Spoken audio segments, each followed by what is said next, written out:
Hi class, we are now on chapter 15.5. Unfortunately, there's a lot of slides to this because as the content's getting harder, I'm trying to give more explanation and more example of problems to help you. So activation energy, so far we have covered reaction rates and rate constants, but we are now going to start looking at activation energy. So reactant molecules must reach this high energy state to begin the bond breaking and bond making process. So when we discuss chemical reactions, we always show reactants and products, but there's actually a transitional period in between, and that's what we're really going to be looking at. There's this transition of a molecule where the bonds are breaking at the same time bonds are making. So it's a transition period, and that transition period actually takes a lot of energy, and that's what this activation energy. If the energy doesn't meet the minimum activation energy, which is this kind of hill, then the reactions won't go through. Even it just has to have that certain amount of energy to make it over the hill, or nothing's going to happen. So we call it the barrier energy, the activation energy here. So this is what it looks like. It's kind of it's a hill. So if you're running, if you don't have enough energy to make it up this hill, you're never going to get it to the other side. I mean, you can walk, but there's also a lot of other factors that allow these reactions to go. So even if this reactant here is lower in energy than, this product is lower in energy than the reactants, then so far we've learned then that means that the reaction should be able to go easy because it's lower in energy. But now we're actually going to talk about this hill and the energy that has to meet the minimum of it to make it go over. So even if the products are lower in energy, if the reactants don't have enough energy to make it over, nothing's going to happen. So the activation energy is the magnitude of the activation energy is inversely related to the magnitude of the rate constant. As the activation energy increases, the rate constant decreases and the reaction proceeds more slowly. This is very similar to trying to run up a hill. If you're running on a flat surface, you can gain a lot of speed. But if you try running up a hill, no matter how hard you try, unless you're professional, unless you try to keep up that, you can try to keep up that speed, but chances are you're going to go slower and slower because this hill is taking a lot of energy. And that's what this sentence means, is that as the activation energy increases, so as this hill gets bigger and bigger, the rate constant is going to slow down because it has to keep going up and up this hill, so it's going to go slower. And the nature of reactants and the type of bonds being rearranged, as well as other factors, contribute to the size of the activation energy. So effect of temperature on rate. So rate constant of the rate law K is temperature dependent. So when we talk about temperature, rate constants are only constants as long as the temperature is kept constant. But if we change the temperature, that changes everything with it. So we're going to start looking at the Arrhenius equation. And this equation, we're going to bring in a lot of other factors. The activation energy, frequency factor, exponential factor, and T is now going to be used in kelvins. R is the gas constant, and this is the gas constant we're going to use. A is a frequency factor, the rate the reactant energy approaches the activation energy, and EA is the activation energy, the minimum energy needed. So the Arrhenius equation, we are factoring a lot of different things now, not just temperature, but frequency factor, activation energy, and so forth, because that activation energy plays a big factor on if these reactions are going to happen. So here is, again, here's a activation energy. It's going to need a minimum. This is the difference of where the energy of the reactants start and where the tip of the activation energy. So it's going to need enough energy to be able to overcome this amount of this hill, in a sense. So activation energy and the activated complex. There is an energy barrier to almost all reactions. The activation energy is the amount of energy needed to convert reactants into the activated complex. This is also known as the transitional state.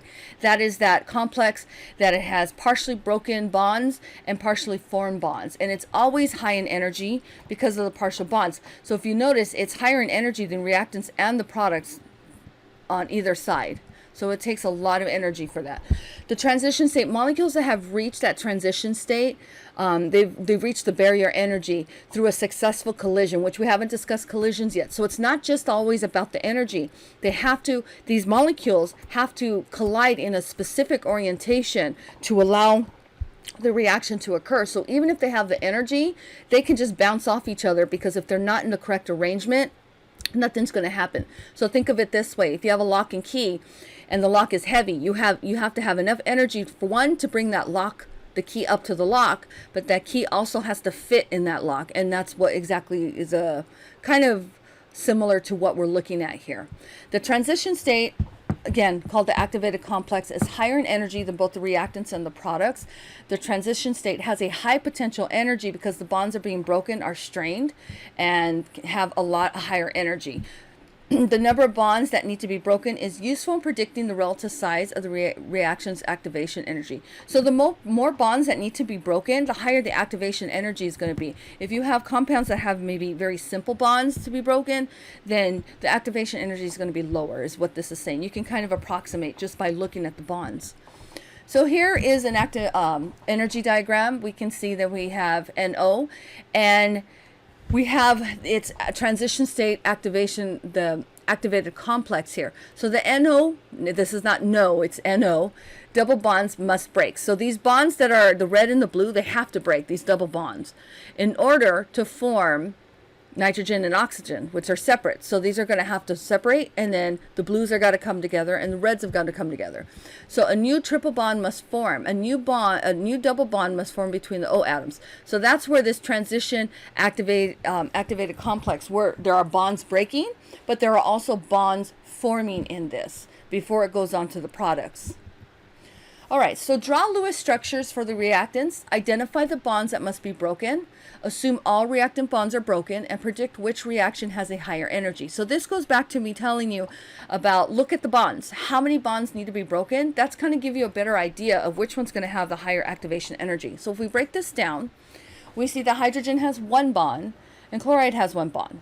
So we have 1 mole of H single bonds and 1 mole of Cl single bonds that need to be broken. However, if we look at the other reaction, we have 2 H bonds that need to single bonds that need to be broken, and 1 mole of double bonds that need to be broken. So this gives you a good approximation of which one's going to have the higher activation energy. And of course, this is reaction B, because more bonds need to be broken. So more energy is going to have to go into that. We can also look at the isomerization of methyl isonitrile. Isomerization means isomers. I don't know if you guys have learned that yet, but if you're going on to organic chemistry, you will definitely learn it. Isomer just means that it is a compound with the same formula, but a different arrangement of atoms in a molecule. So this is what it's doing, is that it's not creating, no new atoms are coming into this. It's simply rearranging itself.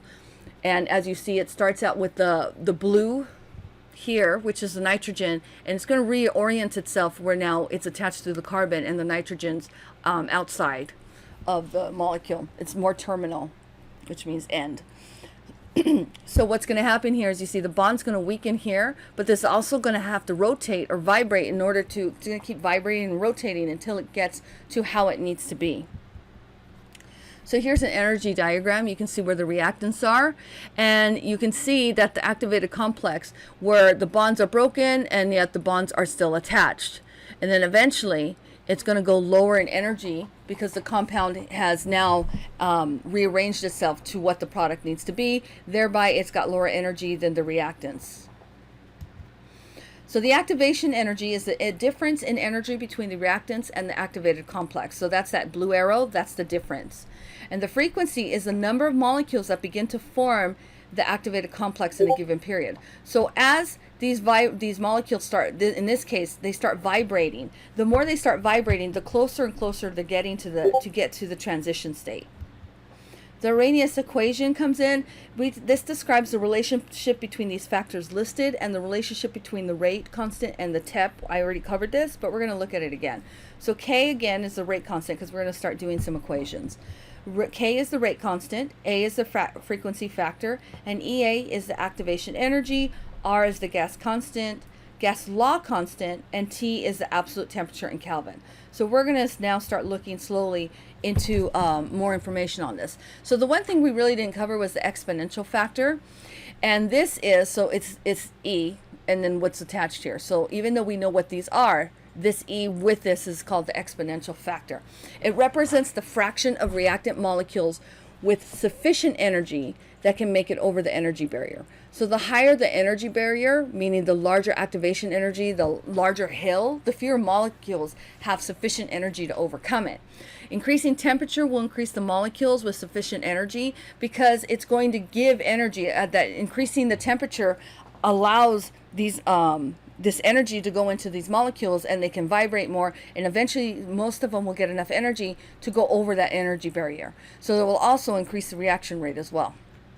So again, here's just an overview of these. We can rearrange the Arrhenius equation into the y equals mxb, so we can determine what the slope is, and to get a linear we can get the slope intercept of the equation of the straight line by setting it up in this way, because of course everything now is plotting.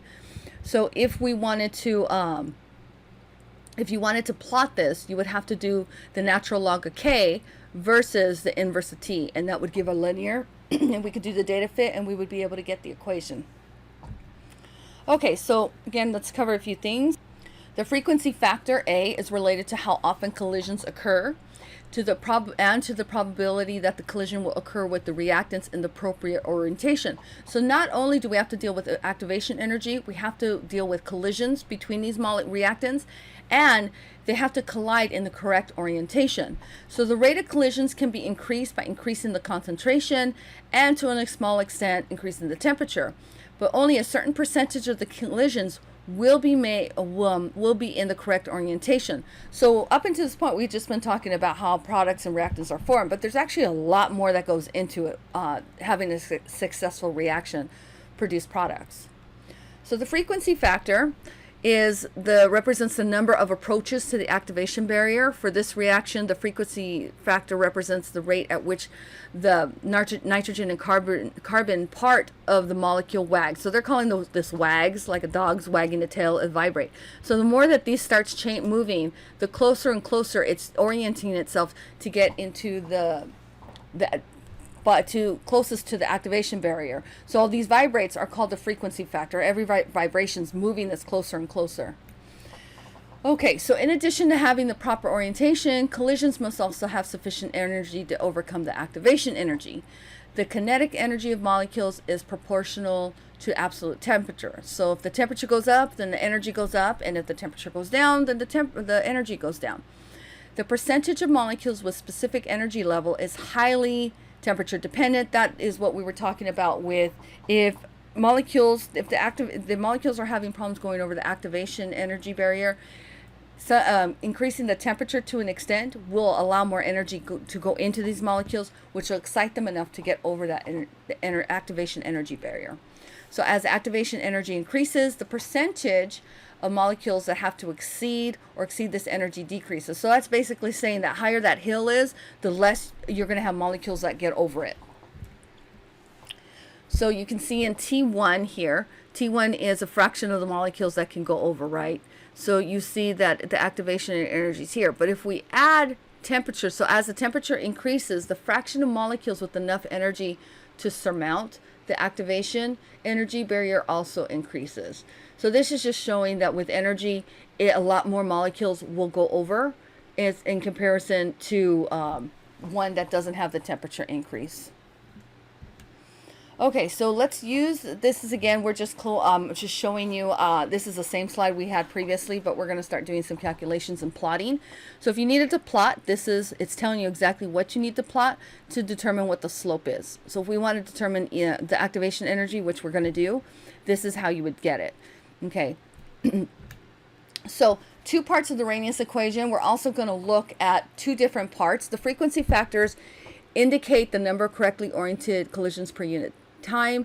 The exponential factors indicate the percentage of those collisions that have sufficient energy to reach the transition state. The frequency factor is not affected by changes in temperature or the magnitude, but the exponential factor is dependent on both. So let's take a look. This is the 2-point form of the Arrhenius equation. Basically, you're given two temperature and rate constant data points, and the following forms of the Arrhenius equation can be used. So we can figure out whatever it is that's being asked. If we need the activation energy, as long as we have that information, we can get that. If we need to solve for one of the rate constants, anything that's a variable here, we can solve as long as we have the other variables. So let's take a look. Use the experimental rate constant data to calculate the activation energy. So and for this one, we're not looking at the 2-point form. We're just looking at the actual, right here, the one that we can plot to determine whatever it is that's being asked here. So in this case, we are asked to determine the activation energy. So you're going to plot the natural log of K versus the 1 over T and determine the slope and solve for EA. So if you remember here, if it's set up in this form, then this is the slope right here, which is right telling you right here.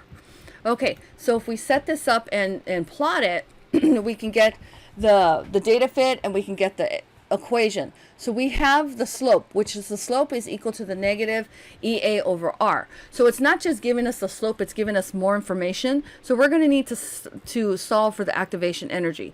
So by doing, we isolate the activation energy. We have the slope value, we have the gas constant, and the activation energy for this is 250 kilojoules per mole. All right, write the two Arrhenius equations for the same reaction. So we're going to look at the reaction at different temperatures. Subtract one from the other and rearrange. So basically, this is what we're going to use. We're looking at this one right here. Remember I said you can solve for any variable in this. And in this case, it is asking for, it's just showing you to rearrange it, but we have a problem. Calculate the activation energy for the decomposition of HI given the following values. So we have a rate constant, first rate constant, and a temperature. We have a second rate constant and a temperature, and that's going to match here. We have two rate constants, we have two temperatures, and we can solve for the activation energy in this case. So let's plug everything in. Now this is a little difficult. If you mess up on a calculation here, or you don't do the orders, or you forget a parentheses, like this should stay in parentheses and solve for before you do anything else, and it even says it here. Begin the calculation by determining the natural log and carrying out the math within the parentheses. So don't start multiplying without doing, always do something in the parentheses that before you do anything else with that value.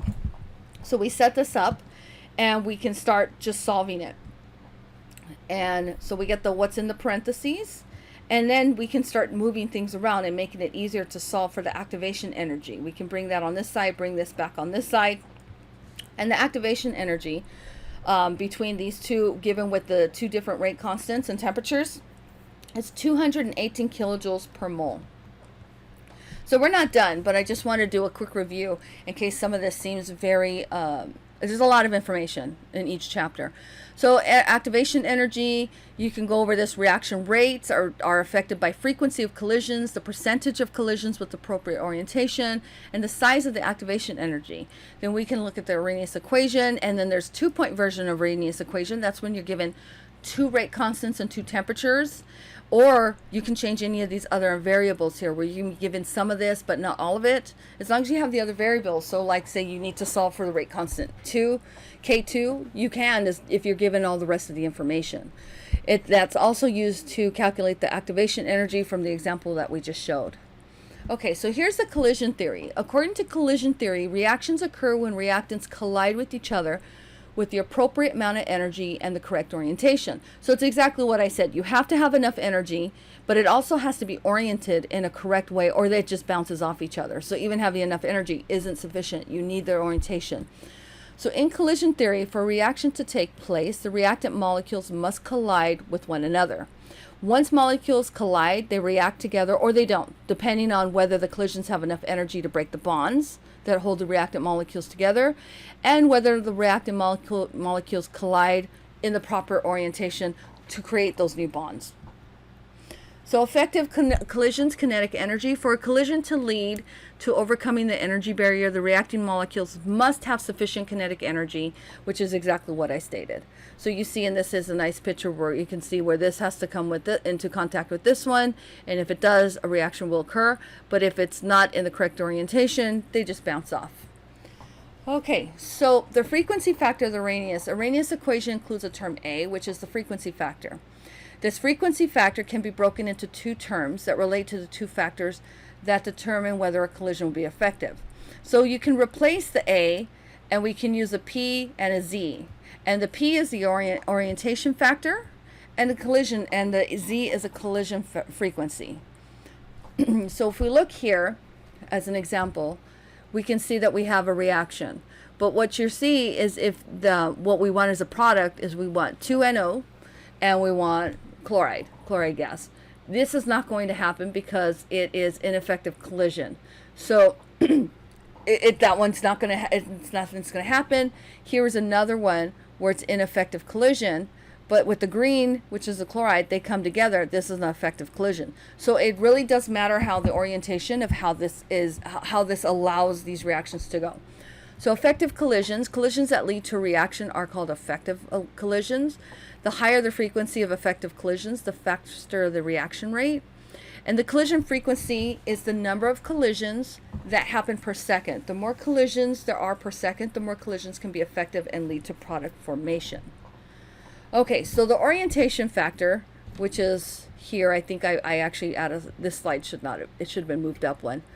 Okay, is a statistical term relating to the frequency factor to the collision factor. For most reactions, the orientation factor is less than 1. Generally, the more complex the reactant molecules, the smaller the value, because the more complex, they have a harder time to orient themselves in the way they need to. For reactions involving atoms colliding, P is approximately 1 because spherical nature of the atoms, and that what it's saying is that most of these atoms are spherical. So there's not really a correct orientation. So if it's you know, they're like a ball. So if they're just a ball, it makes them pretty easy to have no orientation, but yet they can come together. But when we start dealing with compounds and more atoms together, which is molecules, it's not as easy. So some reactions actually can have an orientation factor over 1, and those generally involve electron transfer, which is ions. The proper orientation results when the atoms are aligned in such a way that the old bonds can break and the new bonds can form. For most reactions, the orientation factor is less than 1. So collision orientation, so we can look here. That basically it's the same thing that we've been going over and over. You have if it's able to collide and it's able to get over the activation energy and it's able to orient itself in the correct way, then we get a transition state of where bonds are breaking and new bonds are forming. But if they don't have all of those three things, nothing happens. Draw the models of the most likely orientation between the reactant molecules for chemical reactions shown below to proceed successfully to products. And as you can see here, so we have to take a look at what the products are and what we have. And what we need is for these two to orient correctly. If this was hitting over on this side, then nothing would happen. So this is just asking you to kind of visually see how these molecules have to move and orient in the correct shape or way. And that's it.